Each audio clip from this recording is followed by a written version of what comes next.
refund, full refund. Well, that's the last thing I expect to hear on a vacation. But there I'm sitting on the bus, hearing people screaming. Well, let's start at the beginning. It's 5 a.m. and it's pitch dark outside. But you wouldn't be able to tell from the bright neon lights that are flashing in Vegas. We're standing in our hotel lobby, waiting for our tour guide. 10 minutes later, we are packed on the bus and ready to go. As I go on the bus, recline my seat, put on my earmuffs, and close my eyes and try to catch the 3 hours of missing sleep. 2 hours later, we stopped at a gas station for a quick 15-minute washroom break because we have another 3 hours to go. I look outside the bus window and admire the beautiful landscape. You can see mountains as far as the eye can see when I was interrupted by the tour guide's voice on the microphone, telling us that there might be a slight chance that the lower Antelope Canyon might be closed due to rain. And we would get our $45 reimbursed if that's the case.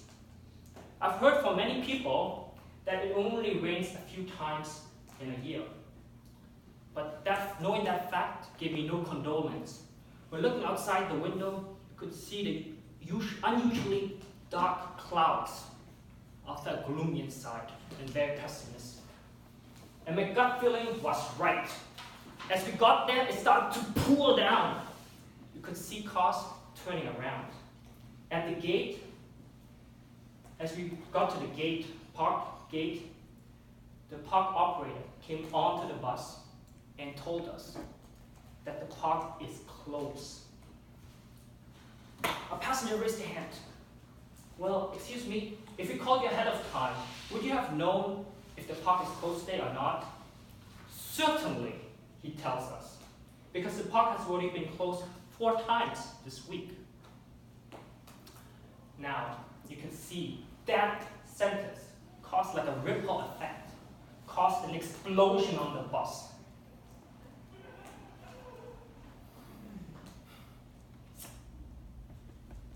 As people realized that they have wasted 10 hours that could have been spent in Vegas, instead of sitting on a damn crowded bus. As we got back, on our way back, things went from bad to worse. When instead of the usual 2 to 3 hour washroom break, it took 4 hours and 3 requests until the bus finally stopped. You could see the distress on the passengers' faces of the elderly as they seemed like they were vomiting, like on the verge of vomiting. And the relief when we finally made it to the rest stop. As soon as we got back on the bus, the AC went on until someone had to ask for it to be turned off. Then the heat went on. Now the bus keeps like stop and go, shaking. It drives in a jerky motion. And that's not the worst of it.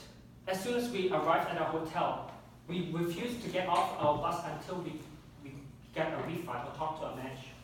And that's when things turned from even worse to the absolute worst imaginable position when the tour guide called the security on us.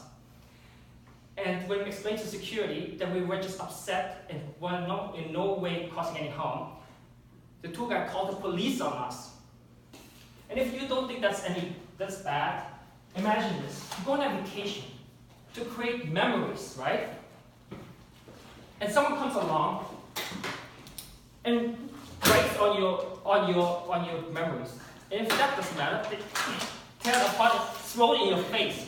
That's how we felt. It's like adding salt to injury. The whole trip. Why am I telling you this, guys, fellow Toastmaster? It's because the people on the bus, they were elderly people and foreigners who don't speak the English language. And that's why we're here at Toastmaster, developing our communication skills and our leadership skills. And this was not a one-time incident. If you go on the website, you read the feedback, what happened to us happened to multiple other people as well. So don't think this was a one-time incident. I think this is a scam, really scamming people. And that's why I'm telling you this story, because I have a video recording of this as evidence. I want you to watch it and to share with your friends. Because we have the power in our hands. We have technology. We can share this on social media. We don't need to let these companies bully us around.